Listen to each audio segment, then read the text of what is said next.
Hi guys, this is Dr. Scott, and we're going to answer some questions today. I'm going to bring up something on the screen to help you understand several things because I've been asked this over and over again.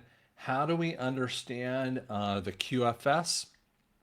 So I'm going to bring this up on the screen so you guys can see how you can understand it better because a lot of people are struggling with us.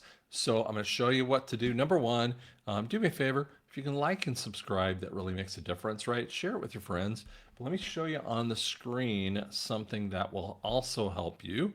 Oops, sorry, bring it up on the stage, bring that off here. You can go to drscottyoung.com. You can go to the site where it has the downloads. But over here, you can kind of see that exact spot, and it goes and it shows you this little thing. Oops, sorry. Where you can kind of download in. By the way, people ask all the time, like, do I have to give you a donation? No, you don't have to give me a donation. You can do it for free. But if you donate, that helps me because listen, I've not asked you guys for money. I don't sit here and clamor for that. But you know what? I still have to pay for everything. I paid for it on my own. I haven't asked you necessarily for it. But if you'd like to, that would really make a difference. Okay? So let's talk about what happens here. So let me pull that off of the screen here again, because the main question is this. Will credit scores be wiped? Will we have credit scores? So those are, two separate points of questions here. But let's talk about how credit scores actually work when we see them. So again, I'm going to bring this up on the screen. And let's show you a little bit about what happens with credit scores. Okay, so this is just one of the sites. Equifax is a whole bunch of credit scores. And this is very interesting because, years and years ago, I've told the story about how I think it was 92, and I just wanted a debit card, right? And the local bank, have no idea what that local bank was in 92 in Tulsa that I went to. I really don't remember it. And they were like, well, you can't get a credit. You can't get a debit card. I was like, what do you mean I can't get a debit card? Your credit score is horrible. And I had to go like order the dumb credit thing, right? And it comes in the mail like 4 weeks later. And so I call up the woman. I'm like talking about it. And it's got like, it's like 12 pages long or something like that. She says, flip to page 6. And she goes, and it says da da da da. I'm like, what are you talking about? That's not what it says on page 6. Well, flip over to page 3. Da da da da. I'm like, what are you saying? That's none of that stuff is on there.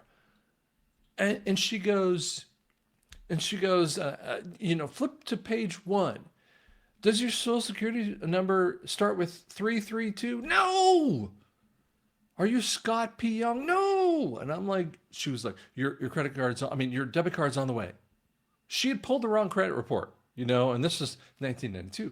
How much does that stuff happen? Well, quite a bit. The reality is the credit systems are built, these things are built without your knowledge. It's been done all the time. Okay. And so you see these credit points that happen. And when people start looking at them, they start looking at their credit report, and that stuff gets updated.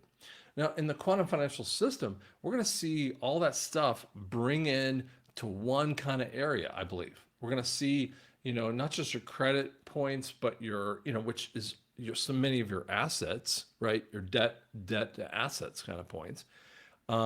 You'll have different access points inside of there. And I think it'll be one kind of cool area.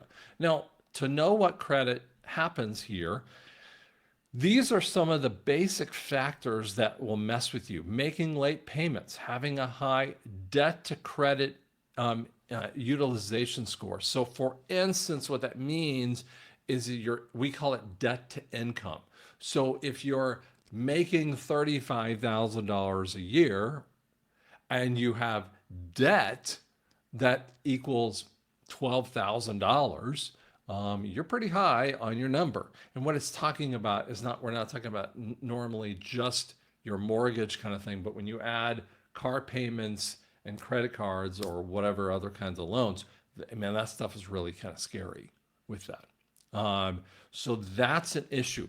When you're below the 30% line, you're in at least a decent number. But the reality is if you're at 30 to 50% debt to income, you are in realms of bankruptcy, and most people are right there.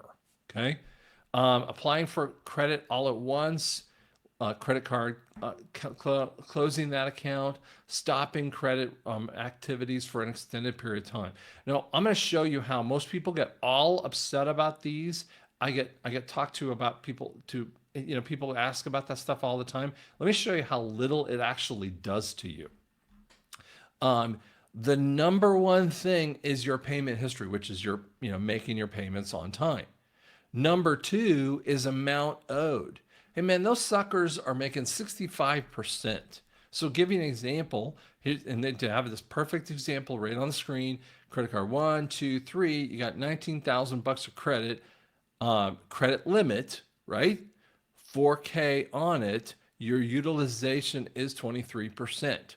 And so that would be an example of that, just if you had those kinds of things. But look at this. Now, credit history is 15%. That's a little, so people who are young, they need to kind of establish the credit issues. But look at this. Credit mix, it's not that big a deal. New credit, not that big a deal. Meaning you added some of the credit, or someone was shopping around for a car, and people tell you all the time, oh, don't have people look at your credit, that much. Man, it's not going to affect your credit rating. It's a tiny little thing out there. I wouldn't worry about that kind of thing. Okay, so what happens in this scenario? And my friend of mine, Mark Z, and I talk about this quite a bit, but here's the reality. When we move from a fiat currency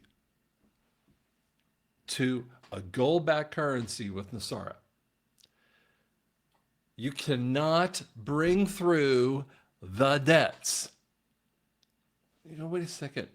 Yeah, but I heard I was supposed to get my interest back. No, that's never a thing. That was made up by, and I won't even say his name, but he's big in the Rumble area with that too. That's lunacy.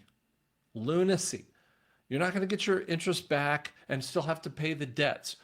The debts were done with a compound interest, which is constitutionally illegal, number one. Number two, the debts were created under systems.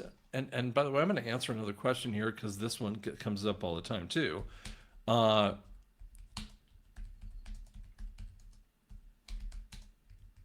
Just bringing this up on the screen so you can see it. Well, debts go away. Well, your credit cards go away. First off, your credit cards are not going to go away. They're just going to get wiped out. So for instance, in that same example here, if I brought that back up on the screen, let's use that one that they had here. Okay, so let's just use that example of the line, right? So this is how much credit, this fictional person has, right? What the balance would go to is a zero, zero, zero, zero, zero, right? You still have like $19,000 of credit. Now you don't want to get into this again because you're not going to have a second payoff. But when NESARA does this, what will occur for people is they will see, their credits, credit cards, other debts kind of thing. People ask me, what about this debt? What about this one? And I'm like, if it's a banking loan and has compound interest with it, and it's not like your best friend gave you money, mom and dad gave me money. Okay, of course you're going to pay your mom and dad, right? But other than that, they're banking loans.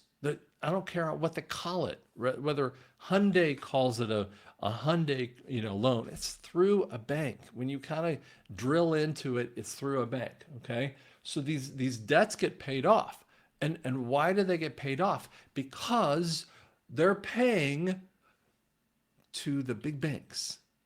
Now, sometimes they're on the small banks. The small banks will actually have to do this thing and get paid off as well. And people go, well, how is that going to work? Okay, I can talk about it. It will take me a while to do that. But basically, all those things get paid off. What happens when your debt to income is your income and your debt is zero? What happens to your score? It's meaningless. So do you understand what I'm saying? So people worry about, well, what is my score? Credit scores are, 830 is the top. 750, on is a really nice credit rating. You probably can't get revolving credit at anything less than about 620 kind of credit line. So back to our same thing again here. When that thing is at zero, right? But you have access to the credit. It's not taking it away from you. And yet we say here, the things that mess with your credit most is late payments and high credit usage. And yet these two factors, first off, you won't have to be paying any credit, right? So if 60% of it is all this stuff, it won't matter. And here's the thing, will the banks actually utilize those kinds of things? I don't think they're going to utilize them. We'll have to have different kinds of systems. One of the things I've always said is go about on someone's ability to pay. Like, someone makes $35,000 a year, should you loan them to get a Maserati? I mean, like right now, we have been giving loans to people, not me, but the banks have been giving loans to people they couldn't afford. Do you know that in 2021, they were giving MSRP, which is your manufacturer suggested retail price on a car? They were giving 180% of the car's value as a loan issue. It's because in 2020 and 2021, more specifically 21, the banks unhooked themselves from Basel III compliance. And they were giving away money they should never have given away. And so by 2023, people were swimming in debt. They couldn't possibly afford it. That's why we're having a debt crisis point. It's not just you can't pay it anymore, it is unpayable.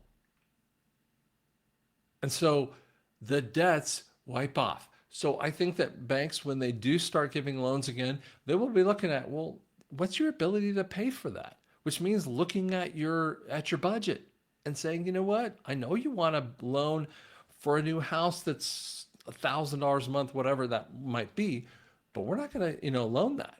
Probably going to loan 750. Now you're going to realize too, prices of everything are also going to drop too. So it's going to be a big change with that stuff too. But I would be very careful post NESARA getting into new debt. Live within your means now. Learn to live within your means, even though it's very difficult for a lot of people. But learn to do that. Purpose to do that, because that's a big deal. Thanks so much.